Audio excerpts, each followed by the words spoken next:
Le tuto démontage d'un embrayage, valable sur n'importe quelle moto de temps, on va dire, c'est surtout du de temps. On a les disques garnis, disques lisses, voilà, donc là on vient de les acheter. J'expliquerai un petit peu plus tard, il y a vraiment un tout petit peu de préparation avant de démonter des disques et surtout de les installer. Donc il faut absolument les tremper un petit peu dans l'huile. Là ce qu'on va faire, mais bon la moto on va la laisser un petit peu avant de tourner, donc il n'y aura pas vraiment de souci pour nous.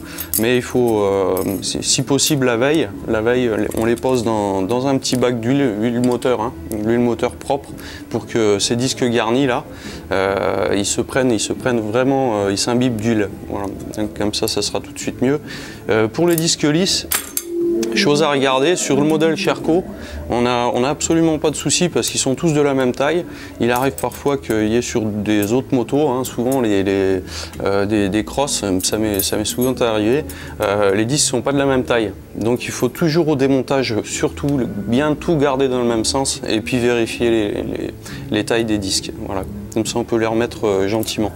Allez, donc on attaque. Pour les outils, ce qu'il y a pour les outils, un petit maillet, alors en piteux état mais il nous servira très bien. Un tournevis plat, c'est pour décoller un petit peu les carters et les disques. Ma petite boîte magique de toute façon c'est cliquer. Et puis sur ce modèle que je ne connais pas, peut-être un bloc pour le volant moteur. Voilà, on attaque. Donc là.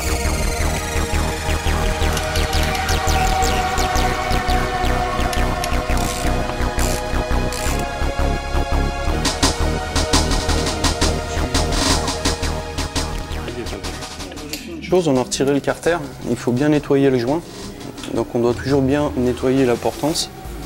Et ici, si le joint se retire, hein, on a toujours du mal à le remettre, on met un petit peu de graisse solide au fond pour l'appuyer et il reste en place. Voilà. Donc ça va le coller un petit peu. Là, déjà c'est propre, c'est démonté, c'est nettoyé. La même portance ici, donc pareil, un coup de chiffon dessus, ça doit être bien propre. Qu'on arrive à le mettre bien propre. Et ensuite, je vérifie déjà mes ressorts. Alors je prends mon embrayage et voilà, je décolle mon embrayage. Alors là, comme on voit, une fois sur deux, il monte de travers. Là, le disque en fait, il se positionne toujours de travers quand je débraye. On le voit vraiment au ralenti là. Tac, voilà, tu le vois? Voilà, quand c'est comme ça, les ressorts ils sont un petit peu fatigués. Plutôt que de les changer, ce que je fais c'est que moi je les inverse parce que je sais pas si c'est vraiment une bonne chose, hein. Je suis pas un mécanicien de GP, mais en tout cas moi j'ai toujours fait comme ça et j'ai jamais changé mes ressorts. Donc ici, vu que ça paraît un petit peu plus lâche, je les inverse. C'est comme des pneus quand ils sont un peu fatigués à l'avant, on les met à l'arrière sur des voitures, même principe. Maintenant il nous reste une chose à faire, on démonte ici les vis, voilà, et tout va sortir. Donc on les débloque. Avant toute chose, on les débloque et ensuite on retire calmement toutes les vis. Il y a des ressorts, il faut les tenir, Voilà. Quand on va les retirer, on essaie de tenir. Il y a les ressorts, il y a des pastilles qui viennent prendre des rondelles, hein, au-dessus des ressorts et tout simplement tout sort après, hein, donc on prendra le bloc complet.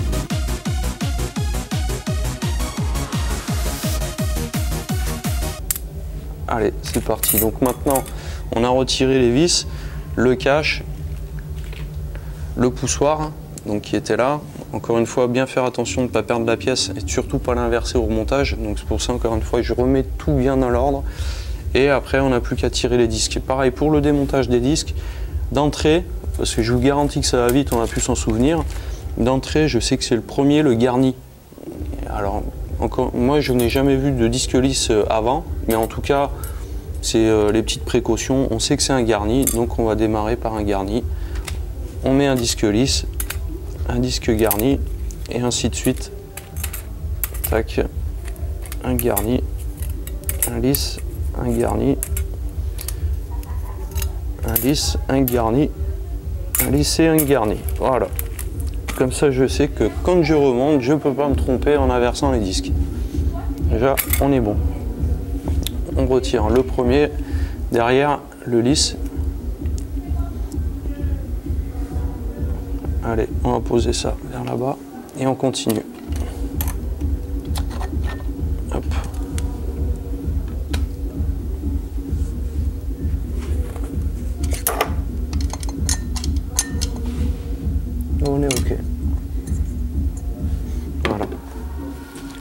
portances sont propres.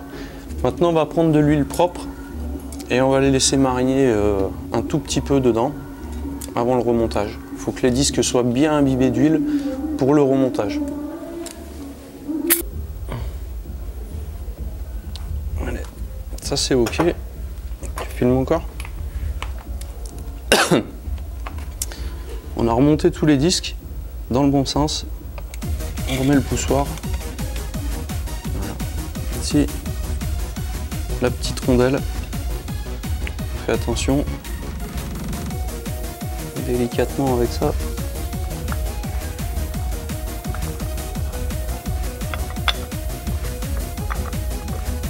La rondelle est en train de partir, hein. Donc il faut toujours le vérifier. Voilà. Hop. Si la rondelle venait à partir et que vous ne le voyez pas, encore une fois vous allez avoir un gros souci. Donc bien vérifier. Moi, c'est pour ça que je laisse la graisse au démontage sur la rondelle, puisqu'elle colle bien dessus, même si elle se décale un peu, elle ne tombe pas. Maintenant les ressorts, j'avais dit que j'allais les inverser. Hop, non. Ceux qui étaient à gauche, je les mets à droite.